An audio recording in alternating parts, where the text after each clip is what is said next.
Said that very quickly, let's go into other news. Well, Ileri Oluwa Aloba of blessed memory, it looks like it is not yet a uhuru for that young man. You know, every time his story comes on, it breaks my heart, okay? The Yorubas have a very popular saying, Ojo Kul, Ojo Simi. So there's that assumption that once a person, you know, dies, the person is resting, right? Which is why everywhere, rest in peace, rest in peace, rest in peace. But for this young man, it breaks my heart because I'm not sure if he's even resting. Because first of all, he has not been buried proper. He has not even been buried. He was buried one kind. Then his body was exhumed, all right, because of circumstances surrounding his death. And it's been how long now? It's been about a year, thereabouts, that this man, this young guy, passed on, almost a year, and still there seemed not to be you know, like closure or conclusion on his matter. It breaks my heart, really. Anyways, in the news this week, we hear that protesters stormed the Nigeria High Commission in London over the death of Mohbad. All right, some Nigerians on Monday this week stormed the Nigeria House in London to protest over the circumstances leading to the death of the late singer Ileri Oluwa Aloba, aka Mohbad. The protesters displayed different placards and banners, and they demanded justice for the deceased. They also called on the government to carry out a thorough investigation into the cause of his death. The protesters decried the delay and eventual outcome of the autopsy results. They also called on the police authorities to investigate those who were with the late singer at the time he passed away. However, their demands were conveyed in a letter presented to an official of the High Commission. All right, now that is an update to the whole Mohbad issue. All right, so these protesters, they are Nigerians who live abroad, all right, in London precisely, and they have taken it upon themselves to actually go out and demand justice for this young man who unfortunately passed on. All right, so my guest is finally here with me.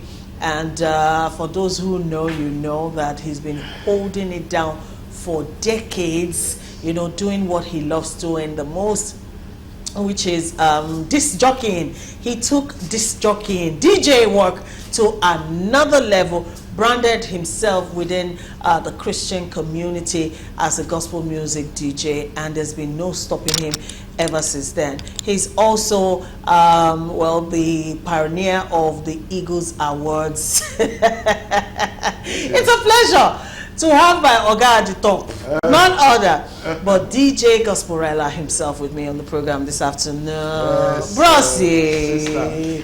Good afternoon, sir. Sister. Good to have you on the show. Thank you very much. I'm sorry for the late coming. Yeah, you know, it's fine. The rains in Lagos will not allow you to do what you want to do. I know, right? And then you get on the road and a whole lot of stuff is going on. What can you do but to do what you can do? Welcome to the show. You're looking so robust in this economy. Wait till concerning an economy. You are detached from what's going on. I keep telling people when they ask me, bros, how far now? You know, just a few waiting the happen. I say, look, I'm a citizen of heaven. Oh, wow. I'm an ambassador of God on earth. My needs are not met by the economy of Nigeria. They are met by the economy of God according to His riches in glory by Christ Jesus. You know? So I can't lack. If you not like, make it once pass as a day now. It's none of my business. God is my Father. He takes care of me. Wow. And I can see you look well taken care of. I am. It's good to have you on the show, my brother. Welcome to the show. Yeah. All right, so as you came into the studio, we're on Mohbad's story. It's the first time that I'm actually having to talk about this young man. Yes, Nigeria has a way of cutting down harvest. Yeah, this guy, now that he's gone, and then Nigerians have a way of celebrating the dead. That is another thing. Yeah, the guy, if he had the prominence that he has now after he's passed on, I don't think what happened to him would have happened. Do you get what I'm saying? So it's sad, and I will tell you personally, the saddest part of it all is the way his father is going about it. Yeah, I hear he's wearing his clothes. Well, yes, there's so many things, in the news that he's doing. He's wearing his clothes. He's like, for a bill where I come from, it's forbidden. It's a taboo. It's a taboo for me. Like, your pikin die, they wearing clothes. Excuse me? For we place, they cannot talk because lots of people already Please don't. Lots of people already know that in Edo State, we know they take class, that we know they misbehave and all those kind of stuff. But aside that, I always tend to overlook. I see a lot of the things they claim his father is doing. I tend to glide over it, overlook it. You know why? Because I know that people mourn differently. Yes, people mourn differently. I'm not trying to make a case for him and say what he's doing is right or wrong. I want to assume that he does have a reason for whatever it is he's doing, even though a lot of it don't sit well, with me too, Like, for instance, not long after he died, we hear he went into the studio, recorded an album, even went and performed somewhere. And the conventional thing would be to see a man who has some semblance of his mourning his son, right? And be cut off from every kind of show and all that. But then again, people mourn differently. Somebody can die and another person will almost die and follow the person, throwing themselves on the ground, cry. And another person might not even shed a tear. But that doesn't mean that person is not mourning as well. So that's why I tend not to. When I see those stories, I just move on. And I'm like, to each their own. Maybe that's his own way of coping. Patience. Of coping with what has happened. I don't know. Patience. You are a journalist. And you are talking like what? Yeah, I choose not to be a journalist in this case. Do you understand? I don't want to know how you mourn. Like, for somebody to, maybe it's even be somehow they jealous your picking, and then it's not like he took care of the young man and all that, and then he's dead, and suddenly you are going to the studio. Wait till make record since all the time when he's there alive. So you want to ride on the guy's pedestal. Whatever. We are Nigerians. We know they agree all those kind of things. Do you get what I'm saying? It's really a sad situation. We know they agree all those kind of things. Especially with now, with the autopsy, a lot of Nigerians were expecting something different to find some closure. Let us know, because that's why, you see, now most of us in Nigeria, we are still traumatized that we don't pursue things to the ending anymore, because of now waiting for a single chop you be fine. Most, so at the end of the day, you find out that most issues that would have come to a conclusion is never brought into a conclusion, because people that are supposed to pursue it, they are hungry, they've been made hungry, and so that they can, first when they look for waiting go chop first, because if you know it, you can't think of any other thing. And those things are not going to, there are a whole lot of stuff. Me, when I come on shows like this, I try to camp, because I am a Nigerian on the street. Yeah, I choose to be a Nigerian on the street, feeling the pulse, the heartbeat of the people and everything, and what they are, what they are thinking and what they are saying. So it is sad. Everything we're going to talk. It is sad. My personal advice to a father who lost a son: mourn your child the way a father should mourn a child. Stop wearing his clothes, bro. What's that? Anyways, now it's Nigerians in the diaspora who have taken it upon themselves to come out and demand justice for this young man. Of course, for those who don't know who Mohbad is, I doubt actually, but then he was a former record label signee of the Malian music owned by Naira Marley, and he died on the 12th of September last year at the age of 27. And of course, we all know the circumstances surrounding his death, which has sparked controversy on social media. At that time, the Lagos State Police Command inaugurated a 13-man special investigation team to probe Mohbad's death. His death also led to the arrest of Naira Marley, the record label owner, and also controversial Lagos socialite Sam Larry, amongst others. His corpse was exhumed on the 21st of September. After he died, I think the father buried him the next day and all of that. But then days after, his corpse was exhumed for an autopsy to unravel the cause of his death. All right. And in September last year, the State Police Public Relations Officer Benjamin Hundeyin tweeted that an autopsy had been concluded and the police were awaiting results.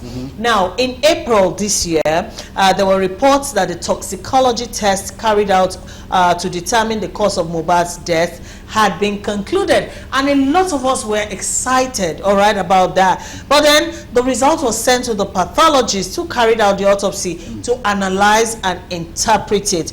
After that, the pathologist now went to the coroner inquest, and what we heard while he was testifying before the coroner's court, that was in May this year, he revealed that the autopsy couldn't determine what caused Mohbad's death due to decomposition of his body. Of how many days? At that point, I was lost. You know why? No matter how decomposed the body is, isn't that what an autopsy does? Like, really? No, we don't. Or maybe, patience, maybe I don't understand. We don't go school. We don't go school. At that point, really, I was lost in the whole thing. No, there's no need to be lost. Somebody, I read something somebody said online. If they fit explain Nigeria for you, now you say your brain not.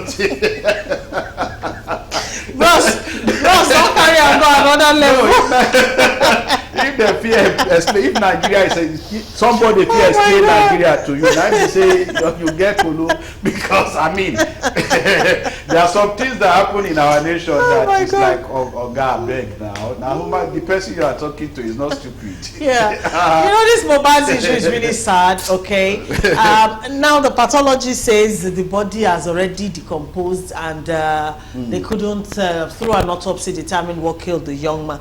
Also, now Nigerians in the US, they went to the lab. The lab is based in US, all right, to actually confirm for themselves. And the lab in the US refuted the claim by the Lagos State government that the toxicology test was carried out in their facility. So according to the lab based in Pennsylvania in the US, the test was not carried out in their facility. So now you are at a loss, really, as to... Sister of mine, why are you always at a loss? I'm at a loss. Don't be at I a don't loss. know this kind of things. It is a boju thing. Why? Eh? Why? To determine how this young man died. I think you are very emotional. I am, actually. I am. Nigeria, look, kill your emotions.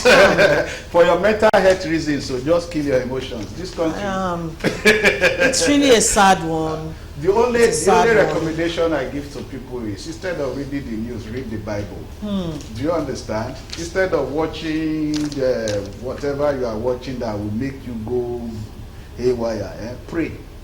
That's my recommendation for you. If you don't have anything to do at all, and you have time on your hands to be reading news and be checking social media for some things that are not palatable, pray. Do you know what I do? The moment I open my phone and I see something that I just look at it like this, and I'm like, yes, my mental health is very important to me. I don't get papa, I don't get mama. He who does not have a godfather must have God the Father. All right, guys. All right, it's such a sad situation. But then now Nigerians in London, you know, are asking questions and demanding justice. And I pray and I hope that, you know, there will be something at least at the end of the day, so that there's closure on this issue.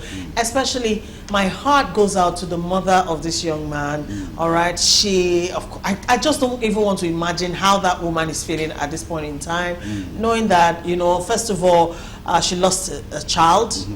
And not only that, the circumstances are not clear. And then this child is almost a year, has still not been buried. It is a very sad situation. Mothers, it's a sad one. Mothers, take care of your children. Yes. Take care of your children to that point where if they send you a text message, don't just read it. Yeah, decode it. Yeah. Decode what that child What is they're saying. trying to say. See, when the mother comes out to shout about her child, everybody comes to fight for her. Yeah. No, I mean, the boy sent messages. The way things they go It's now, I just don't sad. understand. And nobody came to his rescue. Like, when I started watching the videos of his last days, this guy was even dead before he died. Do you understand? And then there were people around him who didn't give a hoot. Oh, come on, man. Nobody saw it coming. Well, it's gone, it's gone. Oh. Yeah. That's why It's I'm very always sad. saying, no matter what happens to you in this country, don't die. I am telling you, don't die. You. They will forget you. Is it In an this instant. country? Don't die. Okay.